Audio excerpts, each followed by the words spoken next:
নমস্কার বন্ধুরা, আমি অনির্বাণ বিশ্বাস, ডেপুটি অ্যাসেসর কালেক্টর। আজকে তোমাদের সঙ্গে কিছু কেমিস্ট্রি কোশ্চেন নিয়ে এসেছি আলোচনা করার জন্য। তো চলো বন্ধুরা, শুরু করা যাক। এর মধ্যে কোনটা স্লেট লাইম? তো স্লেট লাইম হলো ক্যালসিয়াম হাইড্রোক্সাইড, যার রাসায়নিক সূত্র হলো CaOH2। যখন কুইক লাইম অর্থাৎ CaO জলে মেশানো হয় তখন এটি স্লেট লাইমে পরিণত হয়। এটি একটি সাদা রঙের পাউডার যা জলীয় দ্রবণে কিছুটা অ্যালকালাইন প্রকৃতির। সেকেন্ড অপশন যেটা CaO, ওটাকে বলছি কুইক লাইম বা আনস্লেক্ট লাইম। নেক্সট অপশন CaCO3, যেটা ক্যালসিয়াম কার্বনেট, যেটাকে লাইমস্টোনও বলা হয়। ক্যালসিয়াম ক্লোরাইড, এটা একটা ময়েশ্চার অ্যাবজর্বার।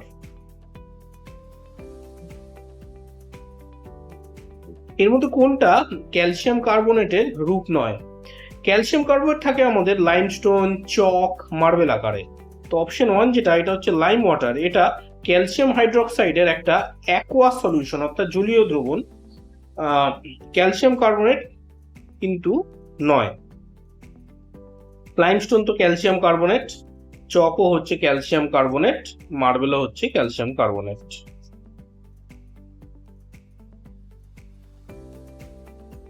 বেকিং সোডার রাসায়নিক নাম এর মধ্যে কোনটা হবে? তো যেটা সোডিয়াম বাইকার্বনেট NaHCO3, এটা হচ্ছে আমাদের বেকিং সোডা বন্ধুরা। প্রথম অপশন যেটা Na2CO3.10H2, এটা হচ্ছে ওয়াশিং সোডা। সেকেন্ড অপশন যেটা Na2CO3, এটা হচ্ছে সোডিয়াম কার্বনেট। আর লাস্ট অপশন যেটা NaOH, যেটা সোডিয়াম হাইড্রোক্সাইড।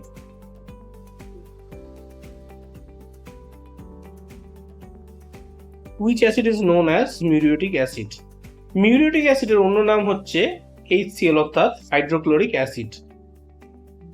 সালফিউরিক অ্যাসিড হচ্ছে আমাদের ব্যাটারি অ্যাসিড হিসেবে ব্যবহৃত করা হয়। কার্বনিক অ্যাসিড হচ্ছে CO2 ও পানি থেকে তৈরি হয়। নাইট্রিক অ্যাসিড হচ্ছে আমাদের এক্সপ্লোসিভস তৈরিতে ব্যবহৃত হয়। Common name of calcium hypochlorite. Calcium হাইপোক্লোরাইটের সাধারণ নাম হচ্ছে ব্লিচিং পাউডার। বাকি অপশনগুলোর মধ্যে কোনোটাই হবে না বন্ধুরা। এর মধ্যে যেটা বাকিগুলো বলে দিই, বেকিং সোডা তো আমি আগেই বলেছি NaHCO3, আর বেকিং পাউডার হচ্ছে বেকিং সোডা আর অ্যাসিড সল্টের একটা মিশ্রণ। Chemical name of quick lime. Quick lime হলো ক্যালসিয়াম অক্সাইড অর্থাৎ CaO।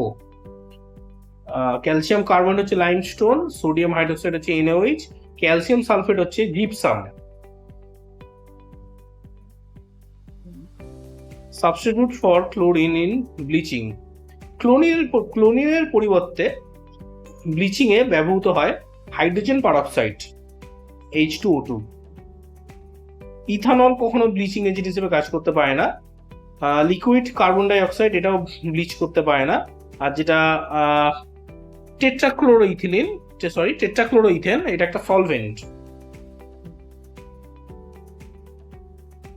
অনিয়ন কাটলে কোন অ্যাসিড তৈরি হয়?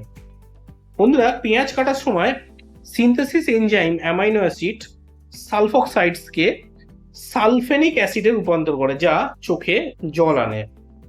সাইট্রিক অ্যাসিড থাকে লেবুতে, নাইট্রিক অ্যাসিড তো অনিয়নে থাকে না। সালফিউরিক অ্যাসিড হচ্ছে কোরোসিভ, কিন্তু অনিয়ন থেকে বেরোয় না। ক্যালসিয়াম সালফেট ডাইহাইড্রেটের সাধারণ নাম কি? বন্ধুরা, ক্যালসিয়াম সালফেট ডাইহাইড্রেটের নাম হচ্ছে জিপসাম। গ্লাস হচ্ছে সিলিকা, অ্যাসবেস্টস হচ্ছে একটা ক্ষতিকর ফাইবার, লাইমস্টোন হচ্ছে calcium carbonate. Which of the following is used for removing permanent hardness of water? বন্ধুরা, পার্মানেন্ট হার্ডনেস দূর করতে ব্যবহার করা হয় ওয়াশিং সোডা, যেটা হচ্ছে আমাদের Na2CO3। বেকিং সোডা সফেনিং এ কার্যকর হয় না। লাইম তো টেম্পোরারি হার্ডনেসকে দূর করতে পারে, কিন্তু পার্মানেন্ট হার্ডনেসকে দূর করতে পারে না। আর ব্লিচিং পাউডার হচ্ছে একটা ডিসইনফেক্টেন্ট। ভিডিওটি ভালো লেগে থাকলে চ্যানেলটি সাবস্ক্রাইব করুন বন্ধুরা, এবং ডিসক্রিপশনে দেওয়া লিঙ্কে ক্লিক করে আমাদের হোয়াটসঅ্যাপ গ্রুপে জয়েন করে যান, যাতে আপনি এই ধরনের এডুকেশনাল ভিডিওস রেগুলারলি পেতে পারেন। Learn from an officer, become an officer. Thank you.